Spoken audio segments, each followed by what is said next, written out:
সুদীপের বয়স তখন 4 কি 5। শীতের সন্ধ্যায় হ্যারিকেনের ক্ষীণ আলোয় মায়ের কাছে বসে আছে সে। স্লেটের ওপর চকখড়ির টুকটুক শব্দ হচ্ছে।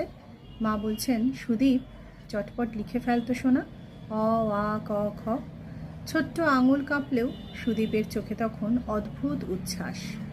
প্রতিটি অক্ষর যেন তার কাছে নতুন দুনিয়ার দরজা খুলে দিচ্ছে। পাশে রাখা ছোট্ট লাল বই বর্ণপরিচয়, তার জীবনের প্রথম সঙ্গী, প্রথম পাঠশালা। মা এই লোকটাকে আদো আদো স্বরে জিজ্ঞেস করত সুদীপ। মা হেসে বলতেন, উনি তো বিদ্যাসাগর, এই বইয়ের লেখক, বড় জ্ঞানী মানুষ। তারপর কেটে গেছে অনেকগুলো বছর। মা আর নেই। বর্তমানে সুদীপ এখন এক প্রাথমিক বিদ্যালয়ের ভারপ্রাপ্ত প্রধান শিক্ষক।